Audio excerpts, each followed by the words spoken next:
They thought it was just another debate, a clash of egos, sound bites, and staged applause. But when Jasmine Crockett leaned into her mic and uttered one line that sliced through the air like a scalpel, the world stopped breathing. Let's not pretend Barron is even your son. The crowd didn't gasp. They froze, stunned into a silence so thick it felt like time cracked in half. The auditorium was supposed to be a controlled environment, sleek LED panels, light donors. Seated in the front, Fox News cameras prepped for a Trump showcase. The stage lights glowed red, white, and blue, casting patriotic hues across polished hardwood and marble steps. America was watching. Every phone was streaming. Every political junkie was tweeting. It was supposed to be Trump's night, his return to dominance, a brutal dismantling of his latest liberal pest. But Jasmine wasn't just another target. She was the storm nobody predicted. And Trump, he'd finally stepped into the eye of it. If you believe truth, just one, drop your city and country in the comments. Let the world know where justice still lives. She stood center stage, draped in black, bold, elegant, unshaken. Ow. There was no opening pleasantries, no warm-up remarks, just a stare, piercing, surgical. Crockett had already calculated every angle. She wasn't here to win a debate. She was here to burn the lie to the ground. Across from her stood Donald Trump, grinning like a man with nothing to fear. He waved casually to the crowd, whispered something to his lawyer behind him, and leaned forward as if he'd already won. His base cheered. His team smirked.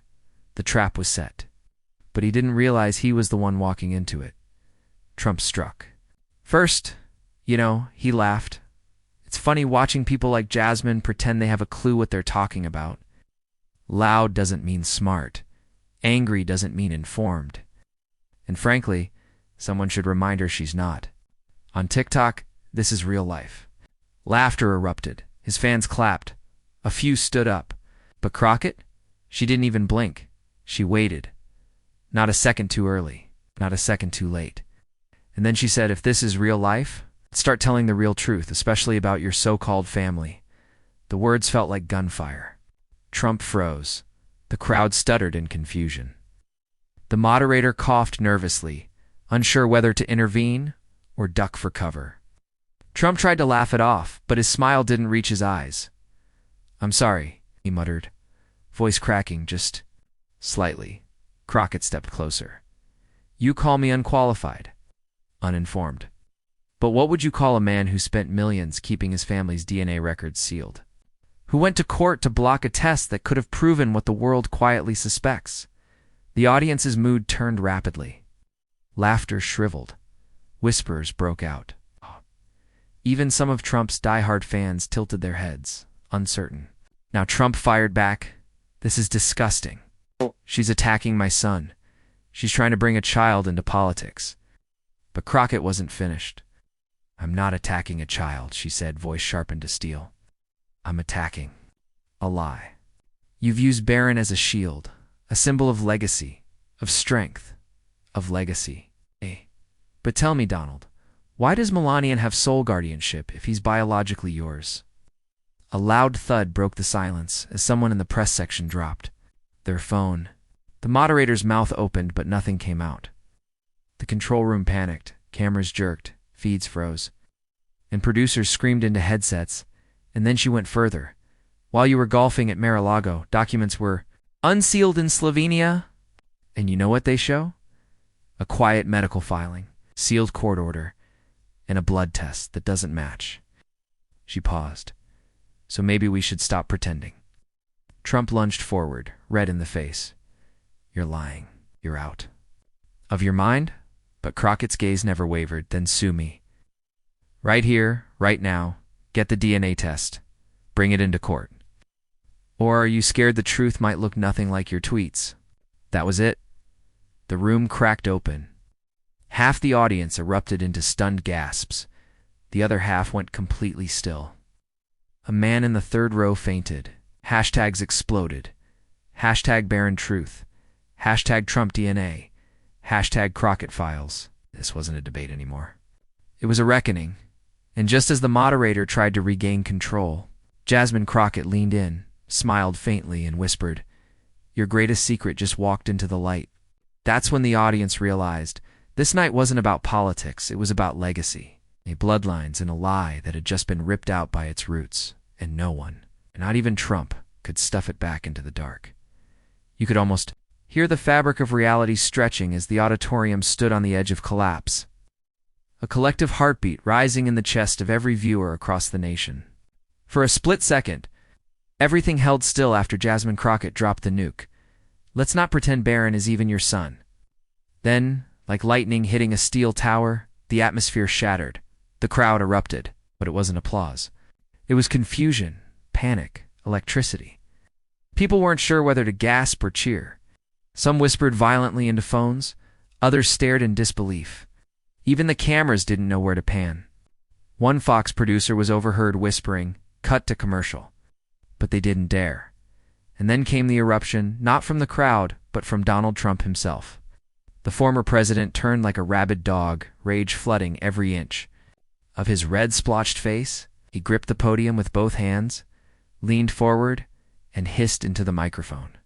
"That is the most disgusting thing I've ever heard from a so-called congresswoman. You should be ashamed of yourself." No one spoke.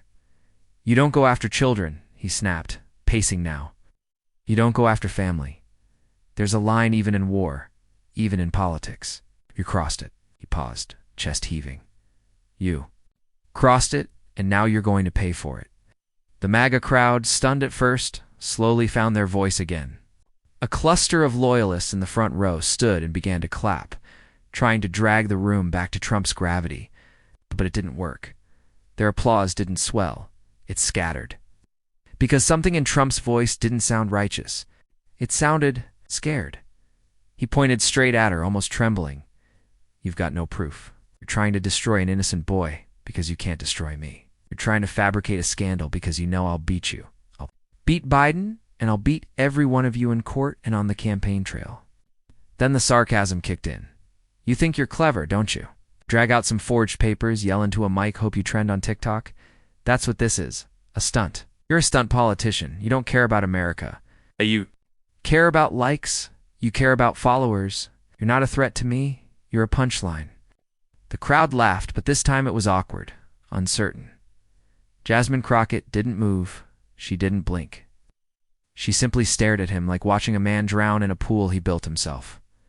Trump grinned wider. "You think people believe? You think anybody watching this thinks I'm not Barron's father? You've lost it? Maybe you've been spending too much time hanging out with AOC, reading fan fiction and sniffing glue." A sharp laugh broke out from one of his aides behind him, but it was cut short when Jasmine stepped forward. She raised a single hand, and the room fell quiet, like it was obeying gravity. "Done?" she asked. Trump smirked, but he didn't respond. "Good," she said. Then came the pivot so controlled, so devastating it felt less like a comeback and more like a demolition. "You called me a stunt. You said I was desperate, that I crossed a line," she said. "You know what's funny, Donald? The people who scream about lines are usually the ones who've built empires, crossing every last one of them." The crowd shifted. Heads turned. Someone whispered, "Oh, she's about to unload." And she did. "You talk about family values," she said. "Let's talk about what kind of man tries to silence his own wife with NDAs. Let's talk about what kind of man seals paternity records with federal lawyers. Let's talk about what kind of father disappears during childbirth and reappears only for photo ops. Because the world doesn't need a DNA test to see what's wrong here. The silence of your own. Family speaks louder than your mouth ever." Could Trump lunge toward his mic again? "Liar. You're sick. It's harassment. You're attacking my son." But Jasmine didn't let up. Her voice dropped, not in volume, but in tone. "This isn't about Barron," she said. "This is about power. Abuse of power. You used your platform to lie to the public for years about policy, about elections, and about your own blood. You branded yourself as the father of a golden dynasty. But what you didn't expect is that one day, someone would break the myth." A rustle swept through the press section. CNN anchors texted producers. Podcasters whispered, "She's setting him up." They were right. And she wasn't done. You said I'm not a threat, Jasmine said. But I don't need to threaten you, Donald. The truth is doing that all by itself. Truth doesn't need a megaphone. It needs a moment. And this is that moment. The room was spinning. People weren't clapping now. They were stunned. Silent. Processing. Trump tried again. Where's the proof? Where's the proof? Jasmine calmly turned to the moderator. Do you have it? The moderator, hands visibly shaking, reached beneath the desk and pulled out a sealed envelope. Trump's entire body recoiled. The envelope was handed to Crockett. She didn't open it. She held it in one hand like a gavel. Inside this envelope, she said, is the medical filing from Slovenia. It was ordered sealed during your presidency, under executive pressure. But it was unsealed last week under court ruling, international court ruling, where your name no longer holds weight. Trump took a step back. For the first time all night, his shoulders dropped. Jasmine stepped forward, then stopped right in front of her mic. I'm not going to open it, not yet. Not because I don't want to, but because I want to give you something you've never given anyone else. A choice. She turned to him. The audience was dead quiet. No blinking, no movement. You can walk off this stage right now. You can resign from this debate. You can disappear into the shadows with what's left of your dignity. But if you stay, I will open this envelope. I will read every line. And what happens next won't just end. Your campaign will bury your legacy. Trump stood there, switching, shaking, calculating. His face was a war of reactions. Pride, fear, fury, and something else. Recognition. The recognition that this woman, whom he had called a sideshow, had just shattered the mirror he built. His empire in. And then Jasmine took one step back and looked toward the crowd. Your move, Donald? He didn't respond. He didn't breathe, because the room had already decided. It wasn't on his side anymore, but this was only the first fracture. What followed would tear the floor out from under him. The light seemed to dim just slightly, not by equipment, but by tension. As the sealed envelope trembled in Jasmine Crockett's hand, like an unexploded grenade, Donald Trump made a choice. Not to walk away, not to back down, but to double down.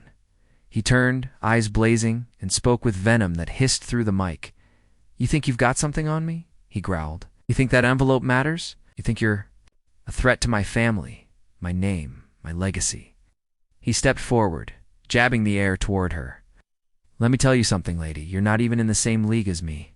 A nervous laugh rippled through the crowd, not hearty, but strained, as if people weren't sure if this was performance or collapse. Trump leaned in. You want to go personal? Let's go. Who the hell are you, Jasmine Crockett? Junior. Congresswoman who got lucky in a midterm wave? You've been in office, 2 minutes?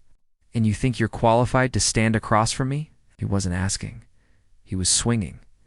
You want to talk about parenting? You don't have kids, do you? He snapped. You talk about my family, but you don't have one? No husband? No children? No real-life experience? You sit on your little panels and sip soy lattes and act like you understand the American people. He turned toward the crowd. She doesn't. You think this woman represents you? She's been in courtrooms? Her whole life not for justice, but for TV clips. The MAGA base stirred, a few embers reigniting. Donald. Someone yelled from the second row. You're a fraud, Trump spat. You read blog posts and think you're a genius. You parade around in fancy clothes and call it power, but deep down, you're just another angry woman who couldn't handle real life, so you came to D.C. to play pretend. The words cut, or so he thought. But Jasmine didn't crumble. She didn't even blink. Instead, she stepped forward, not fast, not aggressive, deliberate, measured, like she was walking through fire barefoot and feeling no heat. You finished? She asked softly. Trump chuckled. Oh, I'm just getting started. Good, she said, because so am I. Then she turned to the audience, not to attack, but to reveal. I'm not a mother, she said. I don't have children. That part's true. Shh. And I don't apologize for that. Shh. Paused. Because I've spent the last 15 years protecting other people's children from predators in power. Predators who looked a whole lot like you. Trump froze. The crowd stilled. A flicker of dread crossed his eyes. I've walked into courtrooms with mothers sobbing behind me, she continued. I've sat across from abusers in suits. I've had to tell children face to face that the system failed them, and then I changed the system so it never would again. She turned directly to Trump. You want to shame me for not being a parent? Don't. I've raised this country's conscience more than you've raised your own son. A few gasps, sharp, audible. One woman in the third row stood up and clapped once, then sat back down, too stunned to keep going. But Jasmine wasn't done. You said I came here for fame? She asked. No, I came here for justice. I don't. Wear fancy clothes for power? I wear armor because I've had to fight men like you my entire life. Trump rolled his eyes and muttered something inaudible. You call me a fraud, she said. But the biggest fraud in this room is the man pretending to be a father while hiding. Ah! Paternity papers behind international court orders, Trump shouted. Lies, all of it. But Jasmine raised the envelope and smiled faintly. Then open this yourself. He didn't move. She turned to the crowd again. You all heard him mock me just now, she said. You heard him laugh at the idea of me not having a family. But let me ask you something. What kind of father stays silent when someone questions their child's bloodline? What kind of father hides behind lawyers instead of standing with their son? Trump's mouth opened, but no sound came out. Tell you what kind, she said, voice sharp now. The kind who's more afraid of a paternity test than prison time. That shattered the silence. A man in the balcony shouted, Answer her, someone else yelled. We deserve to know. Trump gripped the sides of his podium so tightly, the veins in his hands looked ready to burst. But Jasmine kept going. You. Say I don't belong here, she said. But I'm not just here for me. I'm here for every whistleblower who got silenced. Every woman who was told she was too angry. Every person who was called a nobody by the same man who built his empire lying to everybody. The moderator tried to cut in. Let's know, Jasmine said, eyes locked on Trump. Let's not. Let's finish this.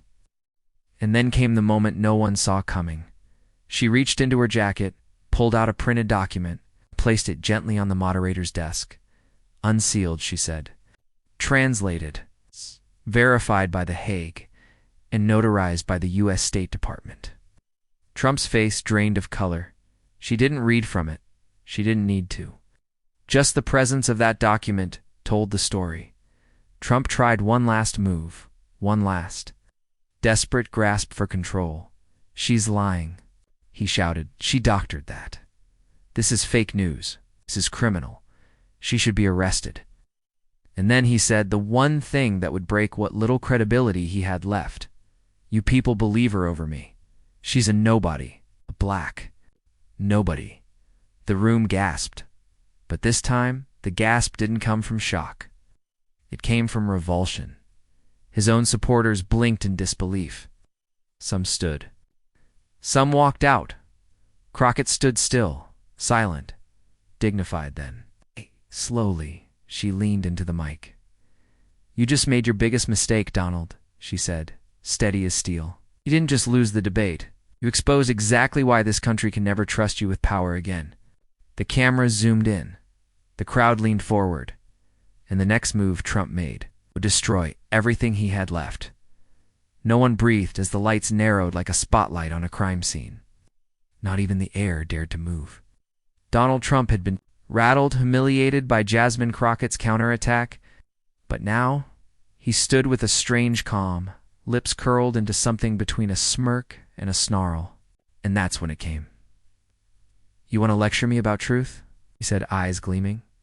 Let's see if you even understand the truth. The crowd watched, transfixed, as Trump motioned toward his team. A staffer scurried up, handing him a thick folder embossed with gold trim. Trump opened it, slowly milking the moment before pulling out a glossy document and holding it up like a magician preparing for the final trick. This, he said, is the 2023 Global Economic Stimulus. Model designed by BlackRock, the Fed, and the World Bank. It's used in 10 nations. It includes 196 predictive variables, 27 trigger indicators, and 7 tiers of economic cascading failure. And guess what? He paused. You have 2 minutes, Jasmine. Tell this audience what happens when Tier 5 inflation meets Tier 3 unemployment shock across dual hemispheres under the EBS algorithm. And if you can't, you're exposed. All talk. No brain. A burst of confused chatter shot through the audience like electricity. Even the moderator blinked, unsure whether to intervene or run for cover. Trump slammed the paper on his podium. This is real policy. This is what leaders deal with. Not hashtags, not headlines. Actual consequences. And just like that, the trap was sprung. He leaned forward. Come on, you say you're qualified? Solve the riddle or sit down. Every camera in the room zoomed in. The timer on the giant digital screen behind them began counting. Down from 120, even the audience members with no clue what the question meant could smell blood in the air. But Jasmine didn't blink. Instead, she gently removed her earpiece, folded her hands, and tilted her head to one side, studying the document like she was examining a piece of amateur art from a middle school science fair. 2 minutes? She finally said, I won't need one. Trump blinked. She stepped forward slowly, never breaking eye contact. This model, she began, was never finalized. It was abandoned mid-queue due to internal contradictions between Tier 3 commodity elasticity and the projected supply shock from non-OECD nations. Specifically, the double-counting error in the EBS formula collapsed under cross-regional inflation drift. The crowd went dead silent. Trump's lips parted just slightly. But more importantly, Jasmine continued, you're quoting a model built by BlackRock, under contract with your own administration in 2020, and you're acting like it's a weapon. It tells me 2 things when you didn't understand. It then, 2, you still don't. Someone near the front row whispered, oh my God. She walked over to the moderator's desk and picked up the folder Trump had slammed down, flipping rapidly through it. And here's the kicker. She said, you printed the old version. You're missing Appendix F, the adjustment curve for dual hemisphere predictive collapse, which was the entire point of the model. Without it, your question's mathematically unanswerable. Trump's face started to twitch. She closed the folder with a snap. You didn't just ask me a trick question, she said. You asked me an impossible one. From a flawed system that you approved. Laughter exploded from the crowd, but not mocking. Relieved. Joyous. As if the room had just witnessed a trap collapse in real time. Jasmine turned back to Trump, voice calm but devastating. Let me guess. You thought I wouldn't read the reports. You thought I'd freeze, right? You thought I was just another woman who talks big on cable but couldn't handle the math. She leaned in. Forgot I served on the Financial Oversight Subcommittee? I don't just read this stuff. I write it. The auditorium shook from the applause, but she wasn't done. You wanted to humiliate me? She said. Let me return the favor. Then she raised a finger and pointed directly at Trump. Since we're talking about economic models, she said, let's test one more theory. Let's call it the Trump collapse curve. A ripple of confusion ran through the crowd.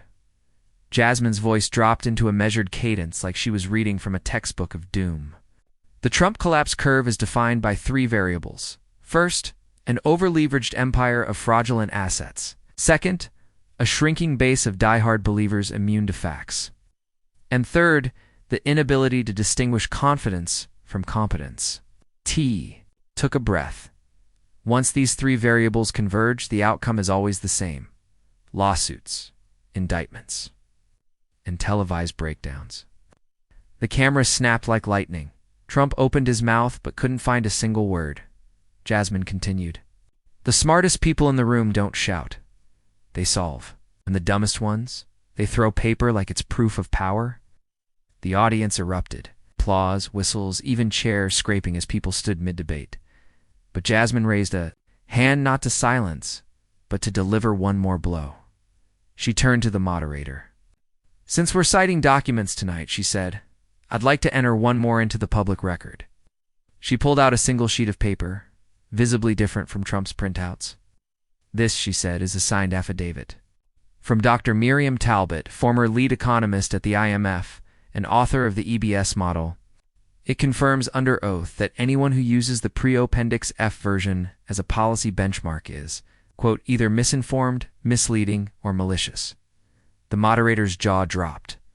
Trump went ghost pale, and Jasmine. She leaned back, looked into the camera lens, and said, and just when everyone thought it was over, she dropped the affidavit onto Trump's podium. I dropped a final bombshell. It began with a stammer, then a forced chuckle, and the eyes darted left, then right like a cornered man looking for an exit that no longer existed. Trump, who just moments earlier tried to publicly humiliate Jasmine Crockett with a complex economic trap, now stood exposed by his own arrogance. His trap had collapsed. The audience knew it. The cameras knew it. Well, look, Trump said finally, voice laced with manufactured nonchalance. Let's not get too deep into the weeds with these fake economists and their academic gobbledygook. He laughed, but no one joined him. I mean, if these so-called experts knew what they were doing, he added, the country wouldn't be in such a mess, right? It was the verbal equivalent of pulling the fire alarm to stop a test you know you're about to fail. But Jasmine didn't flinch. She folded her arms, her eyes like steel, watching him spiral. Then, she took a step forward, and that one movement shifted the entire room's gravity. Now you want to run from the model you introduced, she said. You wanted to humiliate me with it, till it blew up in your face. And now, suddenly, it's too academic. Trump rolled his eyes. This is why people hate politics. Too much talk, no action. Jasmine shook her head. No. People hate lies. People hate cowardice. Right now, they're watching the man who bankrupted an entire casino. Empire squirm because he can't answer for one economic model. Laughter. Nervous at first, then growing bolder, began rising from the audience. Trump tried again. You know what? Forget the model. That's not what this debate's about. The real issue is crime. Inner-city crime. Let's talk about the chaos on the D. Streets, Democrats have let it get out of control. The pivot. Crockett raised a hand. Let the record show, she said, turning to the moderator and then the cameras, that Mr. Trump has just tried to change the subject after being exposed for pushing a fraudulent model that he didn't understand. The moderator sat frozen. The audience leaned in. Jasmine turned back to Trump. You want to talk about crime? Fine, let's start with yours. A collective gasp swept the studio. I have here, she continued, pulling out another document, a list of 34 pending charges and 11 active civil suits with your name on them. From fraud to obstruction to defamation, and just. Last month, a judge ruled against you for business fraud. You want to talk law and order? Trump's face turned an unnatural shade of red. That's personal. That's off topic, he snapped, voice trembling. You made it personal when you tried to discredit me with paperwork you didn't even read, she said. You wanted this intellectual arena, you just didn't expect to bleed in it. The audience had shifted, no longer neutral. They were watching Jasmine with awe. Phones were up, people recording, even mouthing wow under their breath. Trump's hands gripped the podium. This is a setup. You people never give me a fair fight. Jasmine walked to the center of the stage. There's nothing fair about truth. It either survives the light or it burns. She paused, eyes sweeping the crowd, and right now, you're burning. A burst of applause erupted. Then another. Then louder, Trump, growing visibly desperate, turned toward the moderator. I thought this was a debate, not a witch trial. Jasmine stepped in front of him, not physically close, but intellectually towering. You're right, she said. This isn't a witch trial, because if it were, you wouldn't have lasted 5 minutes before confessing on live TV. The crowd roared. Trump tried again to shift gears. Listen, nobody understands the working class like me, okay? I built buildings. I hired people. Jasmine talks pretty, but she doesn't build anything. It was a weak jab. Jasmine didn't even dodge. She smiled. You've built buildings with taxpayer subsidies. Fake loans and lawsuits waiting at every corner, she said. You bankrupted contractors. You ghosted workers. The only thing you built was a house of cards and now it's collapsing in front of millions. She turned again to the camera this time, addressing the American people directly. I don't come from a golden elevator, she said. I come from a community where every dollar counts. I don't file bankruptcies to escape responsibility. I fight to make sure others don't have to. Silence, then cheers. And Jasmine wasn't done. Let's play a game, she said. Let's list the number of things Donald Trump has run away from. Taxes, facts, responsibility, science, reality, and tonight me. Trump opened his mouth, but the crowd was already laughing, not with him, but at him. He tried again. You're just good at talking. And maybe Jasmine said, you should start listening. The place erupted. A woman in the second row stood up clapping. A man in the back shouted, That's right. The moderator glanced nervously at the control booth, unsure whether to let it go on, but knowing this was now a full-blown public reckoning. Jasmine stepped forward for the final strike. You built your image on dominance, she said to Trump, yelling, bragging, mocking. You thought that was power? But real power? Real leadership? It's not how loud you are, it's what survives the silence. She let the moment breathe, and after tonight, the only thing louder than your voice will be the sound of people finally seeing through it. The crowd was thunder. Jasmine raised a hand again, quieting the room like a conductor bringing an orchestra to stillness. Don't clap for me, she said. Clap because tonight, the truth finally had a voice louder than the lie. The audience exploded into a standing ovation, and Trump. He just stood there, frozen, drained, like a man watching the crowd cheer for the person tearing down his empire brick by golden brick. The moderator, half in disbelief, finally spoke. Mr. Trump, would you like to respond? But Trump didn't answer. He looked down at his notes, at the now worthless folder in front of him, and then slowly he closed it. He had nothing left. And yet, the war wasn't over, because Jasmine turned once more toward the audience and said, with a voice low and full of warning, but the final moment of truth was still to come. Trump didn't just look defeated, he looked disarmed. The swagger was gone, the smirk replaced by a twitch. Yet in that silence, in that tension, crackling across the studio like static before a storm, something stirred behind his eyes, rage wrapped in desperation. He wasn't done, not yet. Not until he clawed back the narrative by any means necessary. He leaned forward into the mic, his voice forced and sharp. You know, I've sat here and listened to this nonsense long enough. This isn't a debate. It's a hit job. His finger pointed across the stage at Jasmine Crockett like he was aiming a weapon. She's not here to debate. She's here to audition for CNN, for MSNBC, for some late-night liberal talk show gig. Laughter didn't come. Not from the audience. Not this time. Jasmine stayed silent, so Trump pushed further. I mean, come on. Let's not pretend she's some kind of genius. She's just good at reading lines, good at playing the victim. You think people out there care about GDP formulas and criminal charges? No, they care about gas prices and grocery bills. She's just giving you a performance? I'm giving you real talk. He paused, scanning the room, searching for even a flicker of validation. Nothing. Not even a cough. Then, almost smugly, he added, and by the way, for all her powerful woman, talk.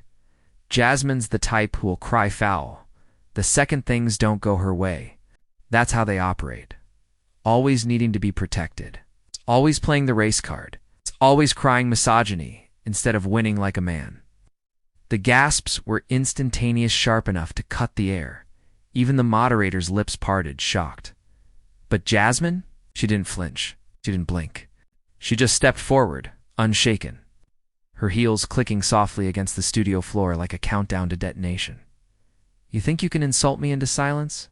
She said, voice low but burning. You think you can strip my credibility by reducing me to a stereotype?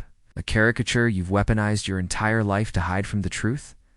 She slowly removed the microphone from its stand and walked to the very edge of the stage. She wasn't addressing Trump anymore. She was addressing America. You say I'm playing a role. No, Mr. Trump, I am the role. I am the child of a system you tried to destroy. I am the product of a community you called infested. I am the woman you thought would buckle the moment you raised your voice. The audience went dead still. She raised her hand and held up a thick folder. This, she said, isn't a script. This is a stack of records, bank fraud, sexual assault, testimony, charity scams, unpaid contractors, gag orders violated, sealed court filings leaked by you. Her voice hardened. You don't just break the law. You sprint past it, laugh, and then whine when someone finally catches up. Trump's lips curled into a snarl. Ah! That's fake news, but Jasmine cut in sharply, the studio echoing from the force of it. Don't interrupt me. Silence. And then something stunning happened. Trump backed off. Jasmine continued. Now, walking a slow circle around the stage like a prosecutor in closing arguments, you think truth is meaningless because you've spent your life dodging it. You confuse fame with facts. And when that stops working, you resort to victimhood. You pretend the entire system is rigged the moment you're held accountable. But this isn't your show. This isn't your rally. And this definitely isn't your redemption arc. She paused, then turned and looked straight at him. I'm not your enemy. I'm your reckoning. That line hit like a lightning bolt. The crowd froze in stunned awe. And then someone clapped. Then another. Then the studio erupted. Trump laughed awkwardly, trying to mask the sting. Yeah, all right, big moment. You rehearsed that one, didn't you? Ain't very Hollywood. Jasmine didn't even blink. I didn't rehearse it, she said. I lived it. Then she delivered the blow that no spin doctor could recover from. She held up a photo, large, bold, projected onto the screen behind her.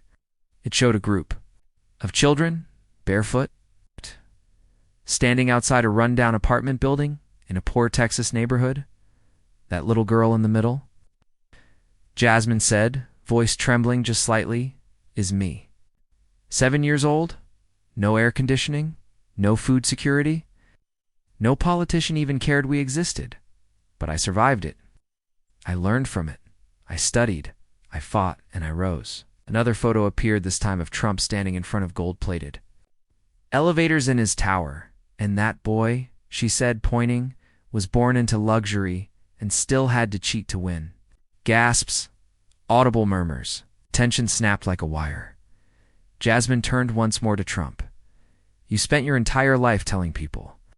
Like me, we didn't belong at the table. You lied, bullied, sued, and sold snake oil to avoid ever facing someone who couldn't be bought. Then she whispered the final sentence, so quiet the audience leaned in to hear it. Well, I'm here now, and I'm not leaving. The audience rose in unison. A standing ovation that drowned out the cameras. People crying, people shouting her name. A roar like justice erupting, and Trump. He looked around like a man waking up in a world that no longer obeyed his rules. The moderator turned to him. Mr. Trump, would you like to respond? Trump opened his mouth, then closed it. Nothing came out. Not even a deflection. Not even a lie. He adjusted his tie, grumbled under his breath, and turned away from the mic. Cameras zoomed in on his face, flush red, jaw clenched, hands trembling.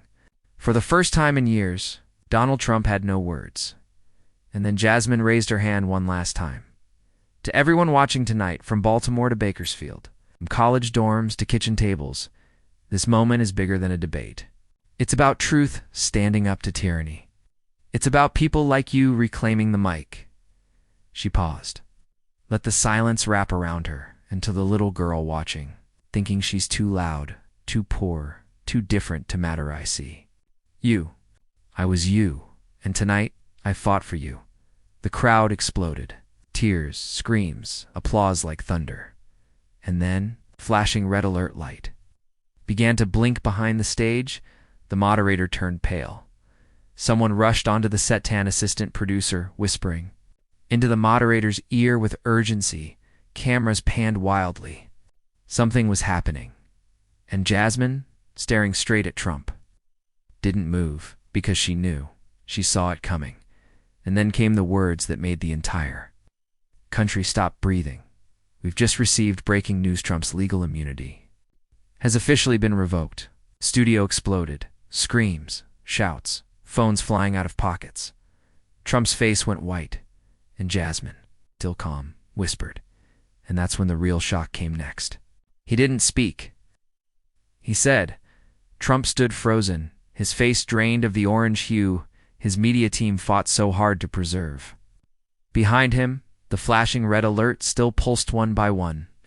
News tickers across America confirmed it. Trump's legal immunity revoked, indictment proceedings imminent. The once cocky billionaire's silence now screamed louder than any campaign rally ever had. He tried to adjust his collar, then stopped. Tried to lean into the mic, then hesitated.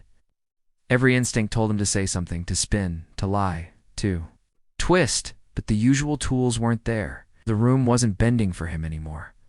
Jasmine Crockett didn't move. She simply stared at him, hands folded, eyes locked. And something in that stillness became unbearable. With no warning, Trump stepped away from the podium, not with dignity, not in defiance, just slowly. He stumbled, almost losing his balance, brushing past the moderator without a word. No wave to the crowd, no dramatic walk-off music. It's just a hollow man fading into the wings. Some say they heard him mutter, "They warned me not to go head-to-head with her." He disappeared behind the curtain and, just like that, Donald Trump wasn't the storm anymore. He was weathered by it. But the room? The room belonged to Jasmine. The cameras turned. The lights dimmed just slightly. The audience sat breathless, unsure of what came next. Even the producers paused, waiting not for direction but for a final word that could match what they'd just witnessed. And Jasmine delivered it. She stepped forward. One hand on the mic. No script, no teleprompter, just fire and truth. Tonight wasn't about Trump. It never was, she said, voice quiet but piercing. It was about something deeper, something this country has tried to ignore for too long. She let that sit. We watched a man who built an empire on bluster, bullying, and broken promises finally be held accountable. Not by a courtroom yet, but by the one thing he couldn't buy, bribe, or bulldoze: the truth. The audience murmured, nods, fists clenched in solidarity, and in the end, she said, looking dead into the lens, intelligence, merit, and truth always rise above arrogance and manipulation. A beat of silence, then applause, slow rising, swelling not just for the takedown, but for the clarity. She inhaled sharply. You could feel this next part wasn't rehearsed. It came from the bone. I didn't grow up with gold elevators or secret attorneys. I grew up wondering if the lights would still be on after school. I'm not telling you that for pity, I'm telling you that because too many of you out there know exactly what that feels like. She pointed to the crowd, to the camera, to the country. We've been told our voices don't matter unless they're loud, unless they're rich, unless they're wrapped in a suit and backed by power. But let me tell you something real. Your voice, your truth, your pain, your hope, it's louder than every billionaire's lie. You could hear sniffles in the crowd, people wiping their eyes. One woman near the front stood, hand over heart. Somewhere tonight, a girl with skin like mine, with braids like mine, just watched a man like Trump try to break me and fail. And now she knows something he never wanted her to believe. She leaned in. She knows she's unstoppable. Then Jasmine looked away from the crowd and straight into the soul of the nation. America, we're standing on a cliff. One path is fear, division, and propaganda. The other, it's painful, it's slow, but it's honest and it leads to something real: redemption. It's not just for the victims, but for the country itself. The silence deepened. Redemption doesn't come from pretending the past never happened. It comes from learning from it, from fighting for better. It's from knowing that justice isn't a slogan, it's a responsibility. She reached for something in her jacket, single piece of paper. I keep this with me everywhere, she said. It's a letter from a woman in Mississippi. She wrote, I never thought someone would stand up to him for us. I cried watching you. Not because he lost, but because, for the first time, I felt like we won. She folded it gently, held it close. That's why I do this. That's why we must keep doing this. Because this isn't just about Trump. It's about what we allow. What we normalize, what we forgive without accountability. Then, the final truth. And maybe the real question tonight isn't whether Trump lost, and it's whether we're ready to stop letting people like him win by default. The audience rose again, not like before. This wasn't a victory lap. This was a revelation. Jasmine looked back once toward the side stage. No sign of Trump, not even his shadow, just the echo of a legacy collapsing. And now came the moment, the one that would stay with millions long after the screens. It went dark. She gripped the mic and said, "If you believe in standing up for truth, if you believe that no one, no matter how rich, how powerful, how loud's above accountability, then don't just watch this moment. Be part of it. Share this. Speak out. Vote smarter. March louder. And never let fear decide your future again." She took one final breath, and with raw sincerity asked, "Do you think justice was served? Tonight, then? Let me know. Drop your city and your country in the comments because the world is watching, and it's your turn to speak."